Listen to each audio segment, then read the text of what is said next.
बिस्मिल्लाहिर्रहमानिर्रहीम। अस्सलाम वालेकुम। रेड न्यूज़ के साथ मैं हुसैन हुसैन। चलते हैं खबर की जानिब। तोड़े जाने के पेश नज़र अवाम की नकल मकानी रिपोर्ट के मुताबिक दरिया चनाब में पानी की सतह में इजाफा हो रहा है। दरिया चनाब में हैड तरीमों से निकलने वाले 5,43,000 क्यूसिक पानी मुल्तान की हदूद में दाखिल हो गया, जबकि हैड मोहम्मद वाला के मुकाम पर पानी की सतह मुसलसल बुलंद होने लगी।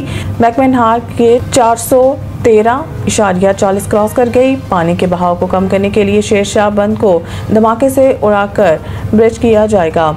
शेरशाह बंद ब्रिज होने से 20 से ज़ायद मुजाजात मुतासर होंगे। MNA अब्दुल कादिर गिलानी और MNA अली कासिम गिलानी ने लोगों से घर खाली करने की अपील की है। इसके बाद रात गए से लोगों के शेरशाह के करीब बस्तियों से नकल मकानी जारी है। हुकाम शहरी इलाकों को डूबने से बचाने के लिए शेरशाह बंद में शगाफ डालने की तैयारी कर रहे हैं। अगले 48 घंटों में आबी रेला मुल्तान की तरफ बढ़ेगा, जिससे शहर के लिए सूरत हाल निहायत संगीन हो जाएगी, जो पहले ही सैलाब के खतरे से दुचार है। साबिक वज़ीर आज़म यूसुफ रज़ा गिलानी ने बंद के साथ आबाद बस्तियों में रहने वालों से फौरी तौर पर महफूज मकामात पर मुंतकिल होने की अपील करते हुए कहा है कि पानी को शेरशाह, गगरा, कचूर, मोजा, हमर और दीगर करीबी इलाकों की तरफ मोड़ा जाएगा, ताकि सैलाबी दबाव को तोड़ा जा सके और मजीद नुकसान से बचा जा सके। UN इजलास में शिरकत से रोकने के हरबे। अमेरिका का फ़लस्तीनी वफ़द को वीज़ा देने से इनकार। मीडिया रिपोर्ट्स के मुताबिक अक़वाम मुत्तहिदा की कॉन्फ्रेंस न्यूयॉर्क की बजाय जिनेवा में कराने के मुतालबात में इजाफा हो रहा है। ताहम जनरल असम्बली का इजलास आज से न्यूयॉर्क में शुरू होना है, जिसमें फ़लस्तीन को तस्लीम करने से मुतल्लिक अहम फैसले भी मुतवक्किल हैं। जनरल असम्बली में आला सतह के मुबासे 23 से 27 सितंबर तक होंगे और UN जनरल असम्बली का इजलास 29 सितंबर को ख़त्म होगा। मीडिया रिपोर्ट में बताया गया है कि ट्रंप इंतजामिया ने फ़लस्तीनी सदर और वफ़द को वीज़े देने से इनकार कर दिया। 1988 में भी अमेरिका ने PLO के सरबराह यासिर अरफ़ात को न्यूयॉर्क आने से रोक दिया था और तारीख में ये पहला मौका है कि पूरे फ़लस्तीनी वफ़द ही को अमेरिका आने से रोक दिया गया है। इसका मकसद ओस्लो मुआहदे के बाद फ़लस्तीनी तारीख के एक अहम तरीन इवेंट में शिरकत को रोकना है। मीडिया रिपोर्ट्स में कहा गया है कि दो रियासी हल से मुतल्लिक जनरल असम्बली के एक रोज़ा कॉन्फ्रेंस 22 सितंबर को न्यूयॉर्क में होना है। सऊदी अरब और फ्रांस की ज़ेर क़यादत फ्रांस में फ़लस्तीनी सदर को शिरकत करना थी, जबकि सेशन में बरतानिया, फ्रांस, ऑस्ट्रेलिया, कनाडा और दीगर ममालिक की जानिब से फ़लस्तीन को तस्लीम किए जाने का इम्कान है।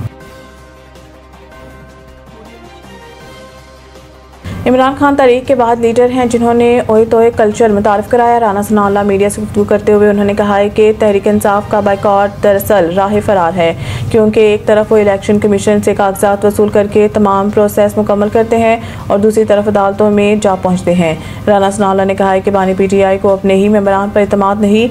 इनके कई अरकान वोट कास्ट करना चाहते थे, मगर मैंने मना किया कि अपनी ही जमात को वोट दें। इनका कहना था कि मुल्क को जब बैरूनी खतरात लाहक थे तो बानी PTI सुनने को तैयार नहीं थे। उन्होंने कहा है कि मार्का हक की कामयाबी सियासी और अस्करी क़यादत के इत्तफाक राय से मुमकिन हुई, जो पाकिस्तान की तारीख में पहली बार नजर आई। उन्होंने मजीद कहा है कि वज़ीर आज़म शहबाज शरीफ ने मिसाक इस्तेहकाम पाकिस्तान का पैगाम देकर कौमी यकजहती को फ़रोग़ दिया, लेकिन बानी PTI और इनके हामी इंतशार, फितना और नारकी के ख्वाह हैं और इनका रवैया किसी तौर भी सियासी नहीं। खैबर पख्तूनख्वा और बलूचिस्तान में दहशतगर्दी की कार्रवाइयों के पीछे भी वही अनासिर हैं जो पाकिस्तान को कमज़ोर देखना चाहते हैं।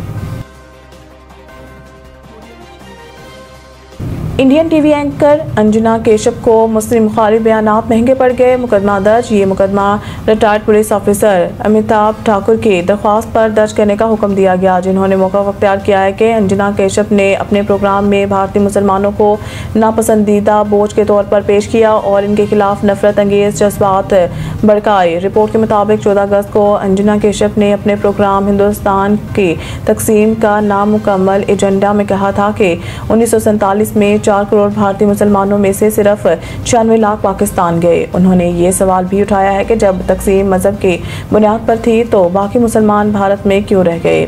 दरख्वास्त में मौक़िफ़ अपनाया गया कि एंकर का ये बयान जहरीला, तफरीका अंगेज और मुसलमानों के खिलाफ अदम बर्दाश्त को हवा देने वाला है, जिससे फ़िरका वाराना मुनाफरत फैलने का खदशा है। महकमा मौसमियात का कहना है कि ये गैर मामूली मौसम का निज़ाम है जो भारत की जानिब से सिंध में डिप्रेशन या डीप डिप्रेशन की सूरत में दाखिल हो रहा है और इसका रास्ता भी गैर वाज़िया और पेचीदा है, जिसकी वजह से बारिश की शिद्दत मुख्तलिफ इलाकों में मुतग़य्यर रह सकती है। शदीद बारिशों के पेश नज़र शहर में अर्बन फ्लडिंग का खदशा जाहिर किया गया है, जबकि मलीर नदी में भी गुज़िश्ता रोज़ सैलाबी सूरत हाल पैदा हो गई जो तवील अरसे से खुश्क रही थी। मौसमी सूरत हाल के बायस जना सिंध मेडिकल यूनिवर्सिटी ने आज होने वाले तमाम इम्तहानात मुलतवी कर दिए। यूनिवर्सिटी इंतजामिया ने वर्क फ्राम होम पॉलिसी नाफिज करते हुए ऐलान किया है कि तमाम क्लासेस ऑनलाइन ली जाएंगी। वाइस चांसलर के मुताबिक तलबा और स्टाफ की जान माल के तहफ़्फ़ुज़ को मद्देनज़र रखते हुए ये फैसला किया गया है। एक ट्रॉफी 8 दावेदार किसका चलेगा वार। एशिया कप का आगाज मंगल को हो रहा है। कप्तानों की मीडिया कॉन्फ्रेंस और ट्रॉफी के साथ फोटो सेशन सुबह 11:30 बजे दुबई इंटरनेशनल स्टेडियम में होगा। इसी रोज अबू धाबी के शेख ज़ायद स्टेडियम में अफगानिस्तान और हांगकांग के दरमियान पहला मैच खेला जाएगा। टूर्नामेंट में सबकी नजरें पाकिस्तान और भारत के मुकाबले पर जमी हुई हैं। दोनों टीमों के गुज़िश्ता बरस T20 वर्ल्ड कप 2024 के बाद पहली बार आमने सामने आएंगी। भारत अपनी मुहिम का आगाज 10 सितंबर को दुबई में मुत्तहिदा अरब अमारात के खिलाफ करेगा। ग्रीन शर्ट्स का इब्तदाई मुकाबला ओमान के खिलाफ 12 सितंबर को शेड्यूल है। एशिया कप का सबसे बड़ा मार्का 14 सितंबर को पाकिस्तान और भारत के दरमियान दुबई क्रिकेट स्टेडियम में होगा। इधर पाकिस्तान क्रिकेट टीम के गैर मुल्की head coach Mike Hesson triangular series की तरह एशिया कप में भी प्लेयर से बेहतरीन कारकर्दगी के लिए पुरुमीद हैं। उन्होंने कहा है कि किसी भी टीम को आसान नहीं समझा जा सकता। हमारी पहली तरजीह सुपर 4 में क्वालिफाई करना है। बाद बेहतरीन परफॉर्मेंस से मज़ीद आगे बढ़ने की कोशिश होगी।